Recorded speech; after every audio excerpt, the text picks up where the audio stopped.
Karena kalau sudah ada nama, setidaknya sudah mulai pelan-pelan bisa dijual lah nama tersebut. Sudah mulai pelan-pelan diperkenalkan ke publik dan sudah jelas posisinya apa, diperkenalkannya itu sebagai apa gitu.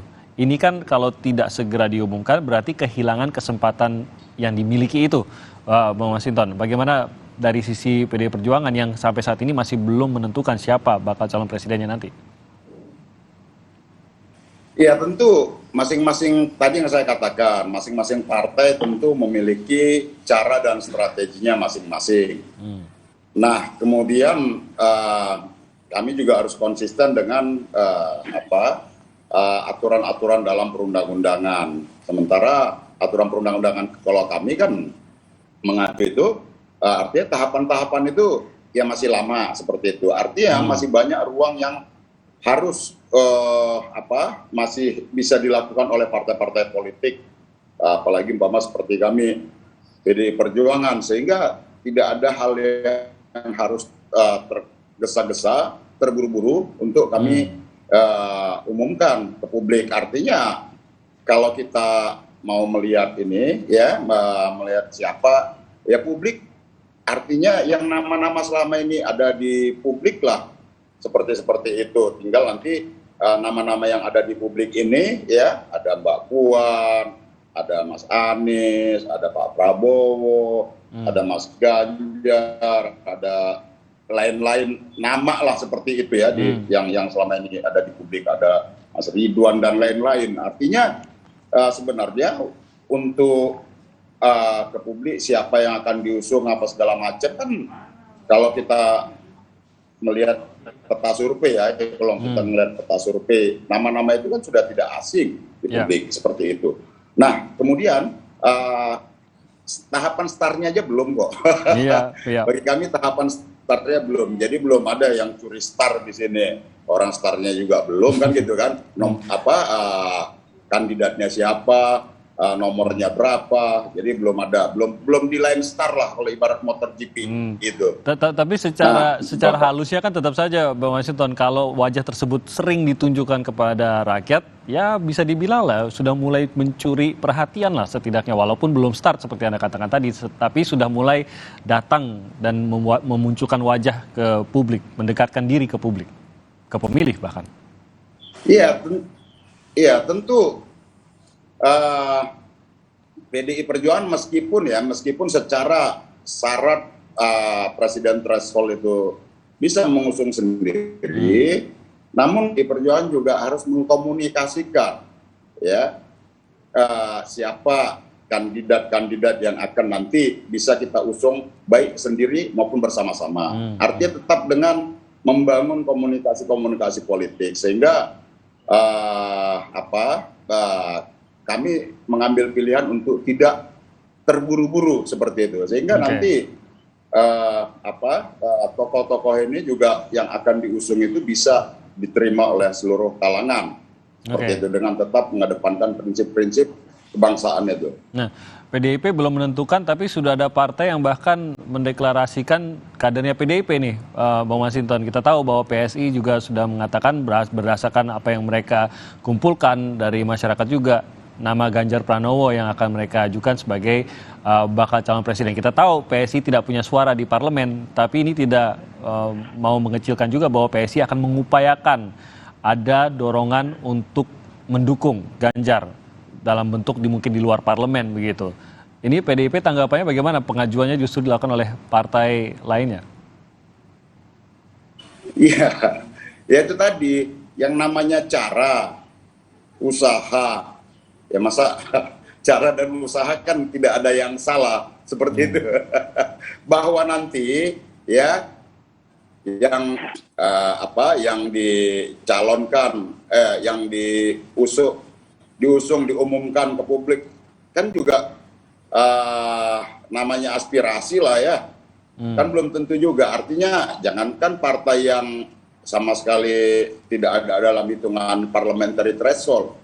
Partai yang ada dalam parliamentary threshold aja juga harus melakukan komunikasi itu, seperti katakan tadi teman-teman Nasdem yang sudah mengumumkan dan punya kursi di DPR, tetapi kan harus tetap memenuhi syarat 20% kursi di parlemen itu. Nah, apalagi kalau partai politik yang tidak ada memenuhi parliamentary threshold, ya tentu ya dia juga akan punya cara ya dengan caranya masing-masing lah seperti itu. Oke, saya ke Mas Willy. Setelah Anies Baswedan nanti tidak lagi menjabat sebagai gubernur, kita tahu bahwa apa yang dikatakan Pak Anies kemarin bahwa akan tetap fokus hingga masa jabatannya berakhir. Bayangannya seperti apa bentuknya nanti Mas Willy? Kerja-kerja dengan Nasdem yang menjelang ke pendaftaran calon presiden pada tahun 2023 nanti pendaftarannya. Apa yang akan kita lihat dikerjakan oleh seorang Anies Baswedan bersama Nasdem? Mengingat juga bahwa Anies Baswedan setahu kami sampai saat ini juga kan bukan kader dan tidak akan dipaksa menjadi kader juga oleh Partai Nasdem. Kemarin Pak Surya juga mengatakan demikian. Ya, Bung Tim tentu kerja-kerja politik itu ada dua hal. Ada kerja yang dilakukan untuk proses kandidasi, tapi apa yang menjadi kerja sejauh ini itu kan menjadi modal sosial, modal politik yang permanen. Hal yang tidak bisa dihapus dalam hidup ini adalah jejak rekam, apalagi jejak digital.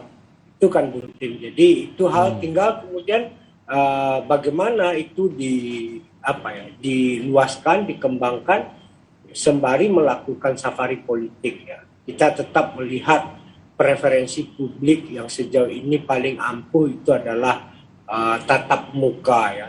The power of salaman itu masih tetap menjadi kekuatan tersendiri. Tentu itu harus menjadi sekian rangkaian yang dilakukan. Kerja politik yang kedua tentu apa yang ditandaskan oleh Mas Gun-Gun tadi adalah seintensif intensitas komunikasi politik untuk memenuhi standar pencapresan ya. Koalisi itu menjadi sebuah keniscayaan. Lalu kemudian yang ketiga adalah kalau sudah mendapatkan tiket, bagaimana menjadikan tiket itu menjadi winning ticket ya. Bagaimana melahirkan duet yang bisa tidak hanya memenuhi ekspektasi publik, tidak hanya memenuhi syarat keberangkatan, tapi juga memenuhi standar kualifikasi untuk kebutuhan kepemimpinan ke depan. Jadi kan cawapres itu kan bukan ban serap, bukan gimmick, bukan hanya syarat kemenangan, tapi juga bagaimana kita melihat sebagai sebuah pasangan Dwi Tunggal, Soekarno-Hatta yang satu frontman, yang satu lagi bagaimana memiliki kapasitas, kapabilitas dalam manajerial kepemerintahan atau sebaliknya gitu. Nah, tentu posisi yang saling isi mengisi seperti ini menjadi pemikiran kami. Jadi kalau sebenarnya Bung Tim berkaca dalam tradisi Amerika dalam pre-convention gitu ya, pra-konvensi itu kan setiap calon presiden itu wajib berkeliling ke seluruh negara bagian. Sekarang kita lihat mungkin kelemahan kita sering sekali, acap sekali terjebak pada kampanye hanya di daerah-daerah yang populasinya tinggi ya. Maka sering adigiumnya dikatakan Jawa adalah kunci, Jawa adalah penentu kemenangan, sementara yang lain-lain hampir tak pernah didatangin dan hampir tak tersentuh ya. Tapi Mas Willy, kampanye itu kan belum boleh. Baru akan dibuka pada November 2023. Jadi apa yang akan dilakukan hingga November 2023 nanti? Kampanye memang tidak boleh, tapi kemudian tidak ada larangan untuk kemudian anjang sana anjang sini ya.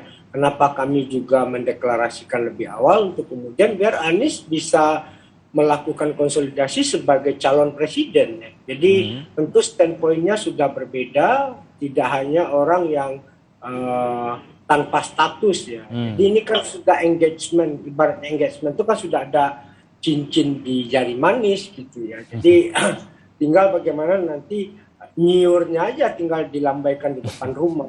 Pak penghulu diundang ke rumah gitu. Jadi, tapi tidaknya dengan adanya engagement, asosiasi itu sudah terbangun, awareness-nya sudah cukup tinggi sebenarnya. Ini kan sebenarnya Nasdem ini ibaratnya membuka katup apa yang menjadi emosi publik yang sangat tinggi kepada Anies Baswedan. Jadi sejauh ini pertanyaan-pertanyaan kepada publik, pertanyaan-pertanyaan kepada elit politik itu dijawab oleh Pak Surya Paloh. Nah Anies itu jadi berangkat nggak sih? Anies itu ada partainya nggak sih? Nah pertanyaan-pertanyaan jadinya ya. Itulah dijawab oleh deklarasi kemarin oleh Partai Nasdem, disampaikan oleh Ketua Umum Pak Surya Paloh. Makasih Mas Willy. Saya ke Mas Gun. Ini terakhir Mas Gun. Kalau tadi kita mengungkap bahwa dengan pengumuman awal berarti punya banyak waktu untuk memperkenalkan calonnya gitu kepada publik. Tapi di sisi lain juga tadi ada bagaimana agar bentuknya ini tidak menjadi kampanye, karena kita tahu ada waktunya sendiri untuk kampanye begitu, tidak bebas juga mulai dari setelah Pak Anies selesai sebagai gubernur. Nah tapi di sisi lain waktu tersebut ini kan juga adalah waktu yang mungkin saja justru bisa menjadi kelemahan karena begitu besar waktu bagi siapapun calon presiden yang bukan hanya dari Partai Nasdem tapi siapapun yang sudah diumumkan untuk tersandung, Mas Gun. Banyak waktu untuk blunder, banyak waktu untuk melakukan kesalahan dan justru kehilangan suara. Apakah ini juga harus dikhawatirkan? Saya contohkan satu saja, minggu kemarin yang banyak yang kita dengar, bukan minggu kemarin bahkan minggu ini, berita mengenai Anies Baswedan salah satunya bukan hanya bahwa akan diumumkan sebagai calon presidennya Partai Nasdem, tapi juga bahwa akan dimintai keterangan oleh KPK. Hal-hal seperti ini apakah mempengaruhi juga, Mas Gun? Ya, tentu akan ada banyak faktor, antaranya adalah manajemen isu dan strategi publisitas politik. Memang betul Mas Tim, bukan konsep kampanye yang akan dipakai, tetapi adalah konsep publisitas. Ingat, publisitas itu orientasinya pada 4 hal. Pertama pada goodwill, niat baik, kedua understanding, kemudian yang ketiga adalah respect, kemudian yang terakhir adalah popularitas. Jadi aspek itu yang akan dikelola menurut saya dengan mempercepat deklarasi. Dugaan saya Mas Tim, kenapa memilih Oktober, 2 minggu sebelum masa jabatan Pak Anies selesai. Ini juga dalam konteks ketersambungan dengan faktor-faktor yang saya sebut tadi ya. Misalnya kalau dibiarkan Pak Anies setelah masa jabatan gubernurnya selesai dan dia sendirian, itu menjadi powerless ya. Dalam konteks misalnya dinamika bertemu dengan basis konstituen mungkin kurang terfasilitasi kecuali dengan organ-organ relawan, tetapi dengan kehadiran partai politik maka ketersambungan dengan basis konstituen menjadi jauh lebih terkonsep dan jauh lebih berbasis struktur begitu. Kemudian soal manajemen isu tentu yang namanya orang mendeklarasikan menjadi capres pasti akan ada serangan-serangan ya. Baik serangan menyangkut personal dirinya maupun jabatan yang pernah diembannya. Hal-hal seperti itu tentu butuh yang disebut manajemen isu dan manajemen krisis. Nah, kalau kemudian selama ini Pak Anies bukan orang partai politik, dan ketika misalnya ada partai yang hadir untuk kemudian mendeklarasikannya sebagai capres, otomatis pertanggungjawaban sosial kehadiran Pak Anies mulai dari dideklarasikan tidak lagi hanya bersifat personal, melainkan juga institusional partai yang kemudian mendeklarasikannya. Kira-kira begitu. Jadi akan ada mutualis simbiosis, ada keuntungan bersama bagi Partai Nasdem. Ini adalah ruang publisitas yang akan panjang sebelum masa kampanye yang waktunya memang singkat itu dilakukan pada saat misalnya tahapan itu sudah berlangsung nanti. Artinya begini Mas Tim, bagi Partai Nasdem, bagi saya dengan kehadiran capres itu kemudian bisa mengisi ruang macam-macam publisitas. Ada misalnya publisitas berbasis ordinary news atau extraordinary news dengan tentu sebagai Pak Anies sebagai orang yang bukan orang partai politik. Berbeda dengan pada saat Nasdem mendeklarasikan Jokowi 2014 dan 2019. Jadi efek ekor jasnya akan jauh lebih berpengaruh. Karena kalau kemarin kan Pak Jokowi itu efek ekor jasnya lebih ke PDI Perjuangan karena sebagai kader dari PDI Perjuangan. Nah, sekarang menurut saya kalau bisa dioptimalisasikan maka bukan atau tidak menutup kemungkinan kehadiran sosok Pak Anies itu bisa menaikkan ya tingkat elektabilitas Partai Nasdem. Nah, berbeda halnya dengan misalnya problem PDI Perjuangan. Menurut saya kalau PDI Perjuangan kan bukan masalah di tiket, tapi masalah di probabilitas perolehan suara capres.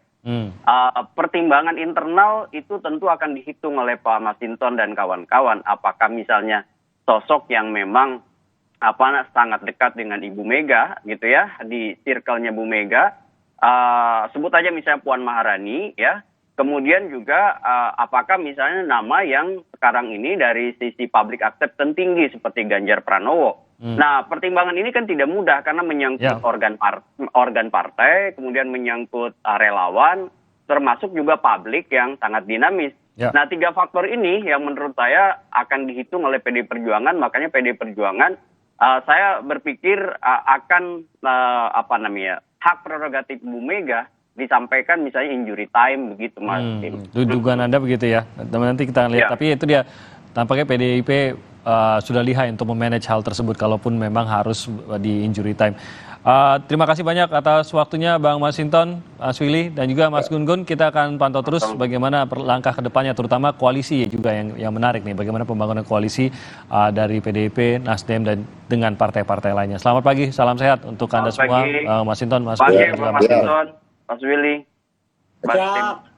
Saudara, kami akan kembali lagi dengan Sapa Indonesia Pagi dengan perbincangan masih dari tragedi di Kanjuruhan. Untuk mengungkap tragedi Kanjuruhan pada 1 Oktober lalu, pemerintah membentuk tim independen gabungan pencari fakta.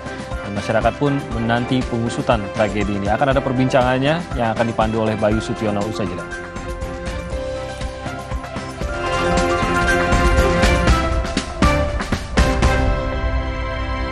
Kesehatan aku percaya Sido Muncul. Sido Muncul suplemen dibuat dengan bahan yang baik, riset yang panjang, quality control ketat, dalam bentuk soft kapsul dengan varian vitamin dan herbal. Sido Muncul natural. Good health, better life. Tahu gak sih, bekas botol plastik jenis PET ini nantinya bisa berubah menjadi barang baru lagi. Seperti bantal air ini. Inilah konsep ekonomi sirkular. Konsep daur ulang plastik berbasis ekonomi sirkular